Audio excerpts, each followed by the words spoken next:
Bold and beautiful 2-week spoilers November 24th to December 5th.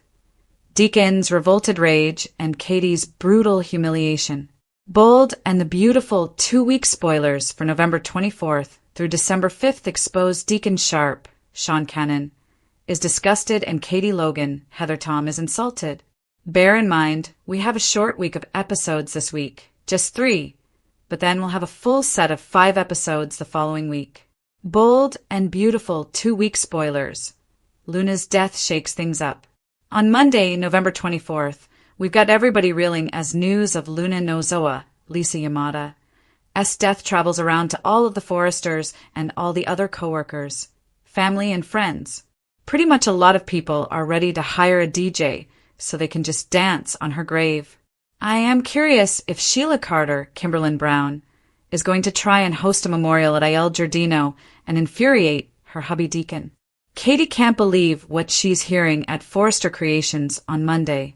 She shows up at work and tells Ridge Forrester, Torsten Kay, Carter Walton, Lauren St. Victor, Brooke Logan, Catherine Kelly Lang, Donna Logan, Jennifer Grice, and Eric Forrester, John McCook, that are all in the CEO office that the whole thing about Luna and her death is blowing up online. Brooke basically tells Katie, we're on top of it. She and Donna, I guess, and Katie is a little insulted, a little taken aback. Donna maybe actually stepping into Katie's role because it looks like she has been replaced as head of PR. BNB spoilers. The Logans worry about Katie. I think this is benevolent and not meant to be insulting. Donna and Brooke have been very worried about Katie and her heart and the stress of all this. That was even before Luna died. So they may have made this decision based on Katie's stress over Will Spencer, Crew Morrow, and the fact she was going to be helping raise this baby of Luna soon. When Katie tells Bill Spencer, Don Diamant, this week what went down at Forrester Creations, Dollar Bill is going to tell Katie that she should just come over to Spencer Publications and work with him, and bring Will along with her. I understand that Bill doesn't want them working with Ridge and would prefer them with him. That way he could have the whole family working there since Liam Spencer is there and all that good stuff. This week, there's a funny spoiler that just says Dollar Bill Spencer is back. So I think this means him being his usual Dollar Bill self and not the kinder, gentler version of himself that's more like Liam that he said he wanted to be. A shocking confession and mysterious texts on Bold and the Beautiful. On Tuesday, November 25th, we've got Katie and Electra Forrester, Linnea Grace, concerned. They're getting some really strange texts. Who could be texting them, and what are they saying to freak them out? Maybe it's Luna's psycho cellmate sending texts from the guard's phone. I don't know. Somebody confesses to something, and it looks like the art teacher, Miss Dillon, Sydney Bullock, who if you remember was Hayes Forrester Finnegan's Brian Garlick, art teacher, the one that Luna held hostage at the Malibu beach house. She shows up out of the blue and surprises Electra at the Forrester Creations design office. It's all very strange because Miss Dillon, as far as we know, her only interaction with Electra was when she would occasionally pick up Hayes from art school for Steffi Forrester, Jacqueline McInnes would. So Miss Dillon shows up, asks if it's okay to interrupt, and then she tells Electra she's got something to confess, and it may be about Luna. I'm wondering if Miss Dillon is the one who actually ran over Luna and killed her, which would be quite karmic since Luna kidnapped her and scared the bejesus out of her during her day of terror at the art school. Thanksgiving drama, awkward dinners, and surprise guests. On Wednesday, November 26th, we have got the last new episode of the week. At Il Giardino, we're going to have Carter and Daphne Rose, Muriel Hilaire, sitting down to have turkey and stuffing with Deacon and Sheila. I'm sure Luna is going to be a hot topic of conversation, which might be really awkward for Sheila and Deacon because Sheila is grieving. She knows Luna was a psycho. Then again, Sheila's a psycho. So, I think that she may struggle to hear harsh opinions of Luna while she's grieving. Meanwhile, Deacon has no sympathy, no room in his heart for any bit of kindness for Luna because she murdered 2 of his best friends. And I agree with him. But you can, as a grandma, I'm not one, but presumably as a grandma, you can understand Sheila's sentiments as well. Surprise guest at Steffi's on Bold and the Beautiful. Over in Malibu, we've got Taylor Hayes, Rebecca Budig, and Ridge with Finn, Tanner Novlin, and Steffi and Hayes and Kelly Spencer, Sophia Paras McKinley. They're all sitting down to a big turkey dinner, and they're talking about what they're thankful for. What's strange is that Ridge is there sitting at Taylor's side when he is a newlywed with Brooke, and I'm assuming she's over there with Donna at Eric's place. I'm guessing that's where Will and Electra are, so it just seems bizarre. They're supposed to be a surprise guest at Steffi's table on Thanksgiving table. I don't know if they're referring to Ridge as the surprise because they make a big deal out of things in the bold spoilers that don't actually manifest into things that are surprising. But maybe it's Deacon who stops by to check in on Taylor and vent about Sheila. I'd love it if it was Thomas Forrester, Matthew Atkinson, but I believe he's going to be around closer to Christmas. Bold and the Beautiful preempted for Thanksgiving holiday. On Thursday and Friday, November 27th and 28th, for Thanksgiving and Black Friday, we've got Bold and the Beautiful preempted for CBS Sports coverage. And I say boo to that. I don't need sports, I need soaps. The following week, December 1st through the 5th, we've got Electra still kind of in shock from Miss Dillon's confession. I do suspect it's Luna-related.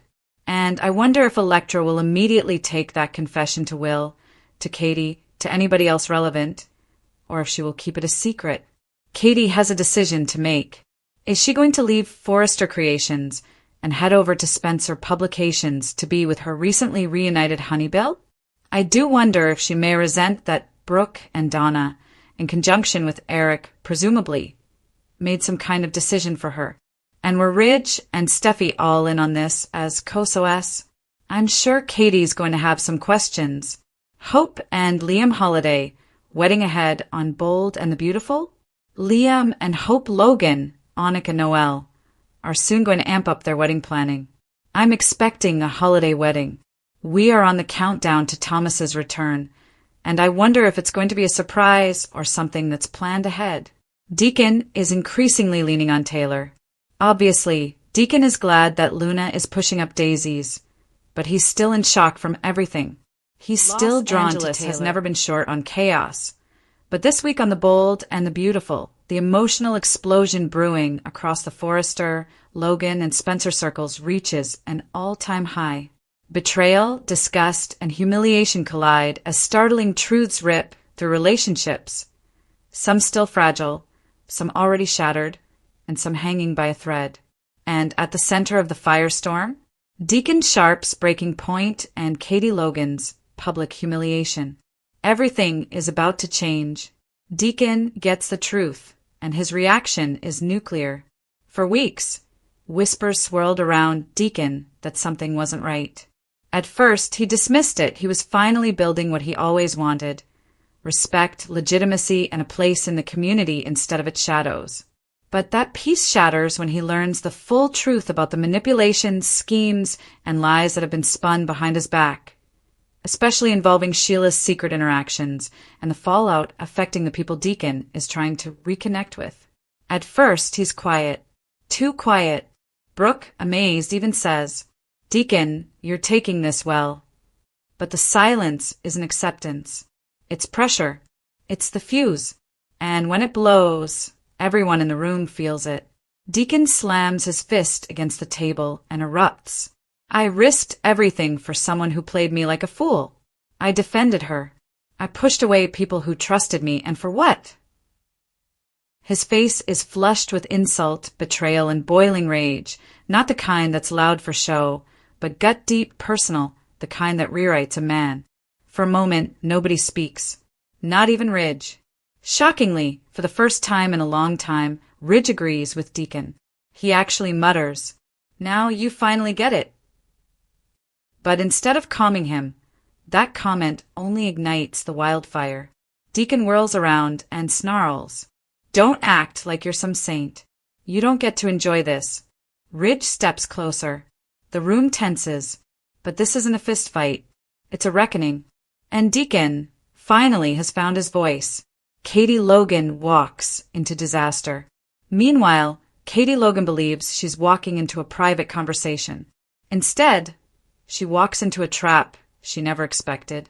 A Spencer business event spirals off course when Bill publicly calls her out, not just for her hesitation to reconcile with him, but for her growing connection with someone very controversial. Bill doesn't hold back. His tone is cutting, too loud, too sharp. If you want to throw your dignity away again, I can't stop you. Katie freezes. Everyone turns. Whispers start. She forces a smile, trying to stay composed. This isn't the time or the place. But Bill doesn't back off. His voice gets colder. No? Because it seems like you've been making time for someone who thrives on chaos. Someone who destroys every life he touches. Liam looks horrified. Carter looks ready to intervene. But it's clear Katie is alone in that spotlight. She tries to defend herself. My personal life isn't an open-forum spectacle. But the humiliation isn't done. Bill leans in, voice soft enough to feel intimate, but loud enough for the room to hear. Then stop making choices that turn you into one. Katie's eyes glisten, not with sadness but fury and shame. Not since her divorce meltdown has she been this publicly cornered. And she feels it. Every stare, every whispered name, every judgment, the aftermath, 2 lives redrawn. Katie doesn't walk out. She storms out with that classic Logan hurricane energy. Bill tries to follow, but Carter blocks him. For the first time, Carter's calm breaks and he snaps. She's not your property. The room goes silent. Bill freezes. Then, jaw clenched, eyes dark, he leaves without another word. Everyone is shaken, because nobody, not even Bill Spencer, comes back from something like that unchanged. Deacon and Katie collide in the most unexpected moment. Later, when Katie escapes to find solitude, she isn't alone. Deacon is there, leaning on the same emotional ledge. 2 wounded souls. 2 humiliations. 2 boiling storms. At first, they don't speak. They just sit. Then Deacon finally mutters with a bitter laugh. Looks like we both played stupid today. Katie exhales a shaky breath. No, we just trusted the wrong people. Something shifts, quiet, raw, honest. Not romance. Not yet, but recognition. Katie finally admits. I'm tired of feeling like I have to apologize for my life. Deacon nods slowly. I'm tired of being punished for trying to change. For the first time all day, the tension softens. 2 people who have been judged, cornered, betrayed, and broken find a strange comfort in each other's company. Not because they're perfect, but because they understand imperfection. What happens next? If this moment becomes the spark of an alliance, or something more, it could reshape the entire balance of power in Los Angeles. Because a confident Katie, dangerous, a furious Bill, volatile, and a Deacon who's finally done being dismissed, unpredictable. This week has detonated every emotional landmine possible, and the aftershocks are only beginning. Someone's about to make a move. Someone's about to pay for underestimating the wrong people. And Los Angeles is nowhere near ready. Deacon and Katie collide in the most unexpected moment. Later, when Katie escapes to find solitude, she isn't alone.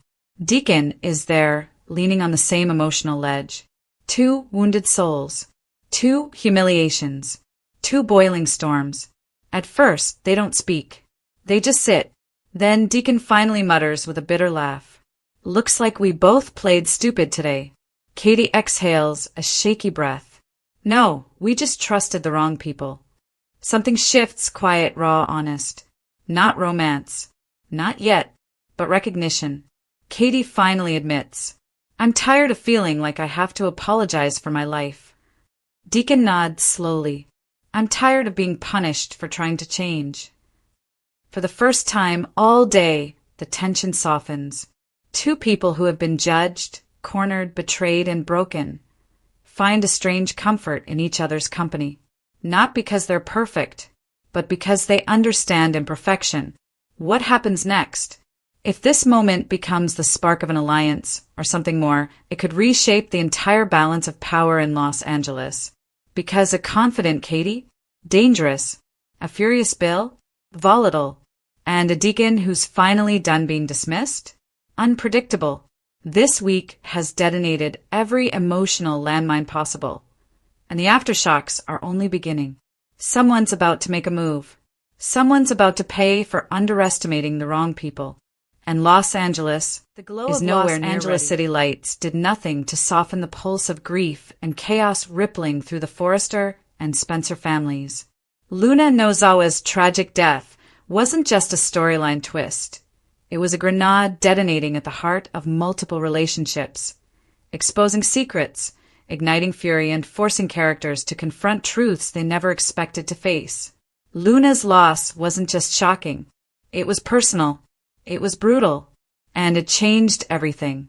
Broken Heart, the final moments that still haunt everyone. The scene plays on repeat in every character's mind. Luna's desperate gasp for air, the last flash of fear in her eyes, and the eerie silence that followed. Whether it was an accident, a setup, or an intentional act is now the central mystery, and everyone has their own theory. R.J. Forrester is shattered. His world, once full of promise, has become a blur of unanswered questions and rage. The girl he believed he'd build a future with is gone, and nothing, absolutely nothing, is making sense. He blames himself. He blames others. And as each day passes, the numbness grows into something darker. Vengeance. Warning: Poppy spirals, regret, panic, and a dangerous breakdown. No one feels the devastation more intensely than Poppy. Luna wasn't just her daughter. She was the one person Poppy swore she'd protect, no matter the cost. But now that promise lies broken. Poppy is unraveling quickly. Sleepless nights, unpredictable behavior, and a growing obsession with proving Luna was targeted. The guilt over past secrets doesn't help, especially the unresolved drama surrounding Luna's biological father. Poppy now believes the truth about that father is the key to everything. And if she's right, someone powerful may have wanted Luna gone. Fire Bill Spencer goes into full war mode. Bill Spencer has lost people before, but losing Luna feels like a personal failure. Why? Because he still suspects he may be her father. The idea that his flesh and blood died without knowing her true identity is tormenting him. And Bill is not a man who responds to pain with quiet reflection. He responds with power, intimidation, and action.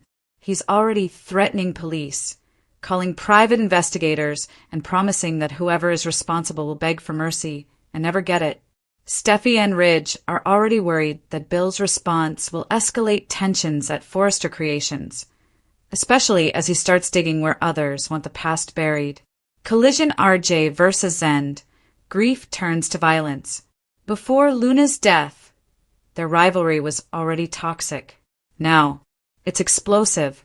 Zen's connection to Luna, his jealousy toward RJ, and the disastrous entanglement surrounding her tragic downward spiral make him a prime target. RJ wants answers and someone to blame. In a shocking moment that has viewers gasping, RJ lunges at Zend in the Forrester design office, accusing him of being responsible for the chain of events that destroyed Luna. Security intervenes, but the feud is far from over. Lines are drawn. Family members pick sides, and a once promising future for the younger generation at Forrester has turned into a battlefield. As Finn becomes suspicious, a medical mystery emerges. As grief consumes the family, Finn retreats into doctor mode. Something isn't lining up. Luna's death doesn't match what authorities are reporting. Toxicology reports raise red flags. Recent behavior patterns don't match the Luna everyone knew. And Finn now believes Luna may have been harmed long before her final tragic moment. His theory? Someone tampered with Luna's medication, or worse, poisoned her. Steffi is furious. She wants Finn to leave the past alone, especially if it leads him back to Poppy and the tangled Nozawa drama. But Finn isn't stopping, and the more he uncovers, the more deadly the truth appears. Firecracker Hope and Brooke enter the chaos. Hope Logan tries to support RJ, but grief changes him. He's becoming unpredictable, emotional, and desperate. pushing away everyone who tries to comfort him. Brooke, meanwhile, has her own agenda. Luna's death gives her a reason to reignite old rivalries, especially with Steffi.